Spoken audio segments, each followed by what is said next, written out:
అసలు ఈ పెరుగుతున్న ధరలు చూస్తే ముందు ముందు రోజుల్లో మా లాంటి వాళ్ళు బతుకుతారో లేదో కూడా మాకు తెలియటం లేదు. ఈ నూనె ప్యాకెట్ ఇవి కందిపప్పు శనగలు అసలు టిఫిన్లు ఎలా ఉంటాయో తినటం కూడా మానేసాం. ఒక పూట కనీసం అన్నం వండుకొని నీళ్లు పోసుకొని గంజి పోసుకొని తాగే రోజులు మళ్ళీ తిరిగి వస్తున్నాయి. మీరు కొద్దిగా మా మీద దయ ఉంచి రేట్లు తగ్గితే మా బోట్ వాళ్ళకి కొన్ని రోజులు బతికిచ్చిన వాళ్ళు అవుతారు. ఈ కరోనా ఇవి చంపేసే సగం అయితే మీ రేట్లు పెంచి సగం మమ్మల్ని చంపేస్తున్నారు. కందిపప్పు ఏంటి, ఉప్పు ఏంటి, పప్పు ఏంటి, అన్నీ ప్రతి వస్తువు పూర్తిగా డబుల్కి డబుల్ త్రిబుల్ కూడా అయిందేమో. ఆశ్చర్యపడాల్సిన పని లేదు.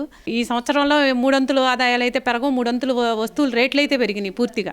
మాకు ఈ బియ్యం బస్తాల రేట్లు కానీ ఇక్కడ కందిపప్పు నూనెలు అన్ని పెంచేసి మమ్మల్ని చాలా బాధ పెడుతున్నాయి. పేదవాళ్ళు రోజు కూలికి వెళ్ళి వచ్చేసరికి ఏదన్నా వండుకోవాలన్నా కూడా కష్టపడుతున్నారు.